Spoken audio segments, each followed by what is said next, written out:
Good morning students. बीडीएमएल शिक्षण संस्थान की ऑनलाइन ज्योग्राफी क्लास में सभी विद्यार्थियों का स्वागत। तो प्यारे बच्चों, हम कल पढ़ रहे थे व्यवसाय यानी व्यवसाय में कृषि चल रहा था और कृषि में चल रहा था बागाती कृषि।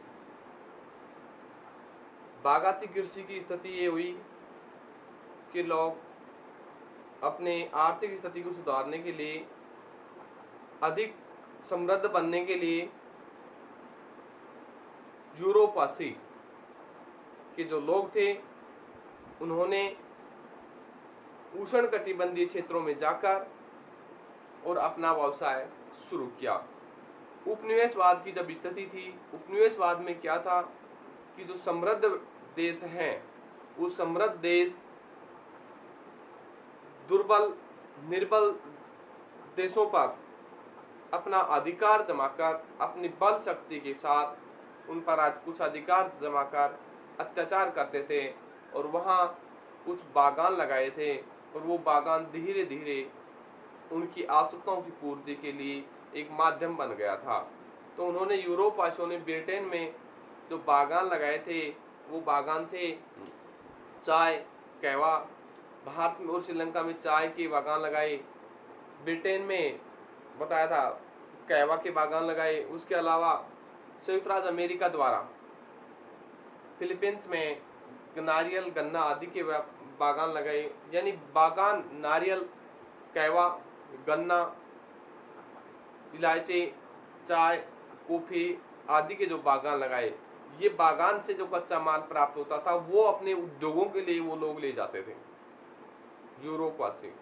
जब उपनिवेशवाद की स्थिति समाप्त हो गई, धीरे धीरे ये जो बागान का जो उद्यान था वो स्थानीय सरकार के हाथों में आ गया।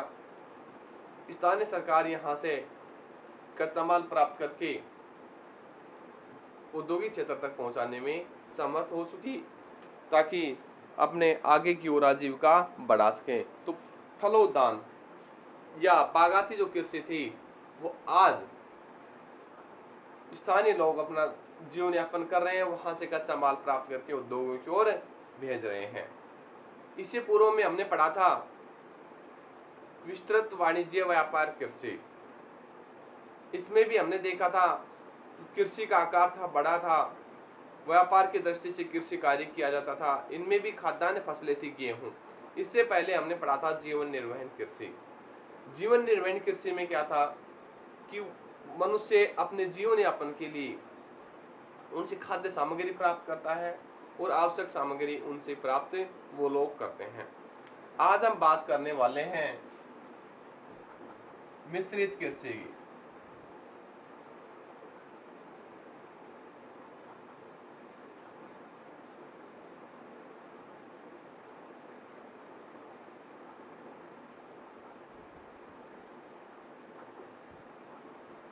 मिश्रित कृषि की। मिश्रित जो कृषि है, मिश्रित कृषि में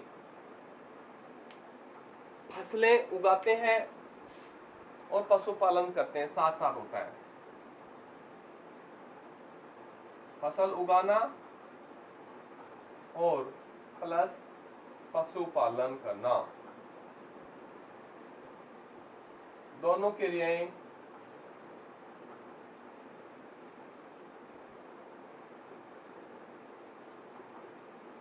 एक साथ अपनाते हैं।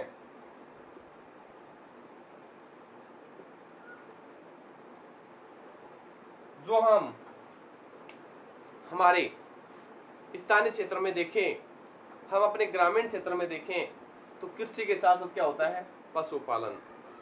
ये क्षेत्र वो लोग कर पाते हैं जो समृद्ध होते हैं, मानसिक विकास उनका तेज होता है, यानी जो बुद्धिमान होते हैं, अपने दोनों व्यवसायों में कार्य करने में सक्षम होते हैं, वो लोग इन कार्य करते हैं।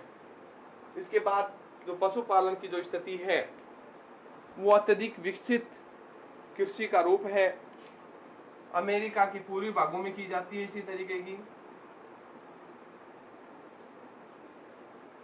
पूर्वी भागों में इसके अलावा उत्तर पश्चिम यूरोप में, उसके अलावा यूरेशिया के क्षेत्र में, उत्तर पश्चिम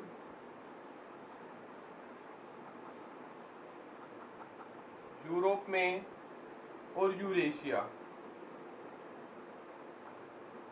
बच्चों जो यूरेशिया है, यूरोप और एशिया का जो मिश्रित क्षेत्र है, जो रूस है, वो यूरेशिया में शामिल है।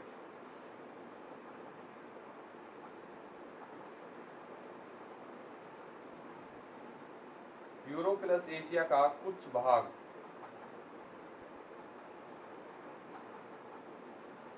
यूरेशिया कहलाता है। यहाँ तक बात हो गई। ये जो स्थिति है, दक्षिणी महाद्वीप की बात करें, दक्षिणी महाद्वीप में शीतोष्ण अक्षांशों पर, दक्षिणी महाद्वीपों में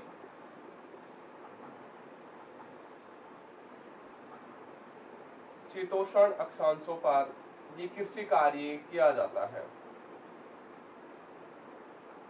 अमेरिका के पूर्वी भागों में, उत्तर पश्चिमी यूरोप में, यूरेशिया में और दक्षिणी महाद्वीप में शीतोष्ण अक्षांशीय क्षेत्रों में ये कार्य किया जाता है। इनमें बात थी कि फसल उत्पादन के साथ साथ क्या किया जाता है, पशुपालन।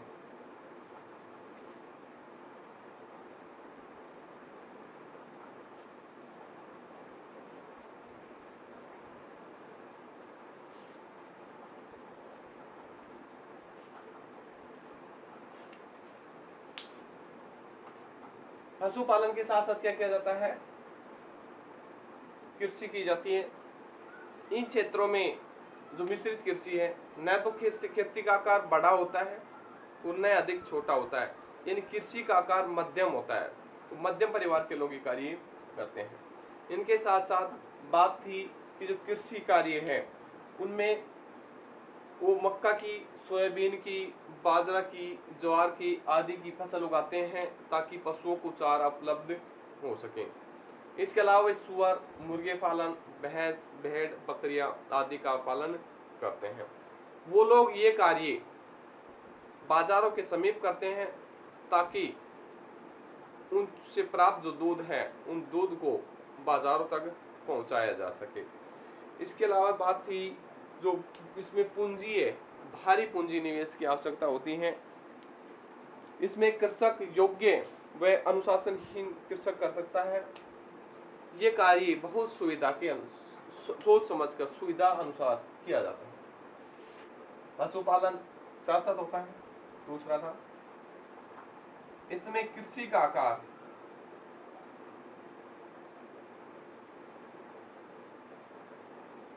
मध्य होता है,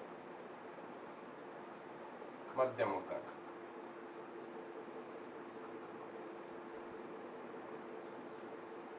पशुओं के लिए चारे की व्यवस्था की जाती है इन क्षेत्रों में। फिर बात थी, यहाँ जो पशुपालन है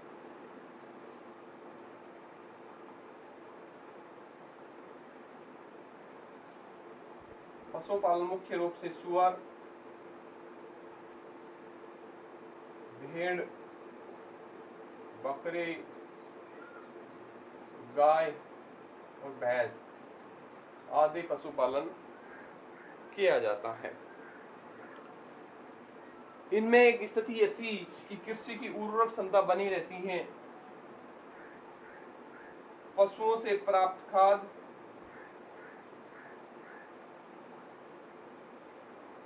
का उपयोग ये लोग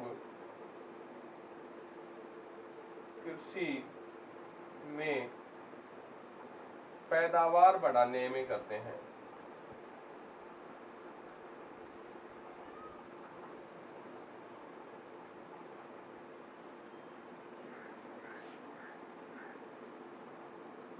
इस प्रकार की जो कृषि है, इनमें भारी पूंजी की आवश्यकता होती है।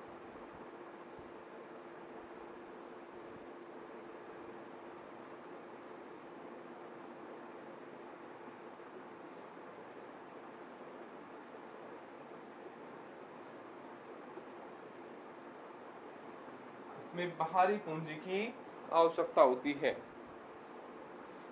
ये जो कार्य है कुशल एवं योग्य कृषक ही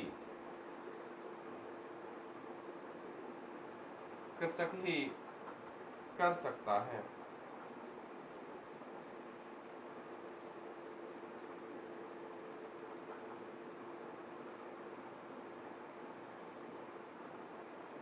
इसके साथ साथ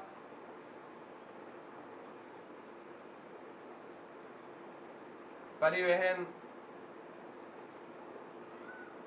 साधनों का विकास भी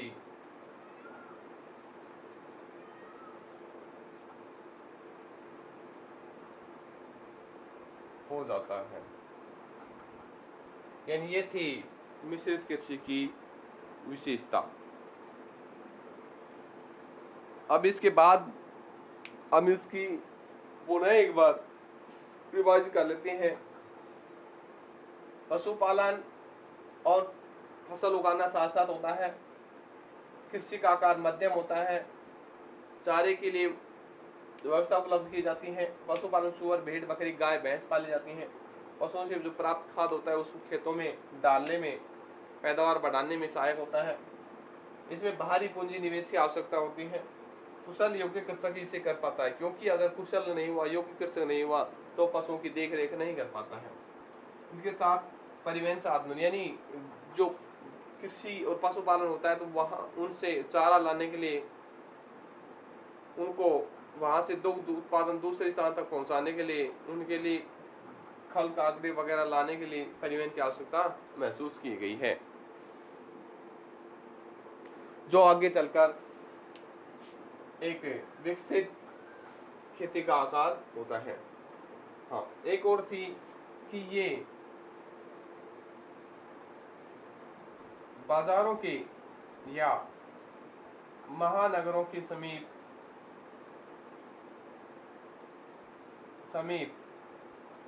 ये कार्य होता है।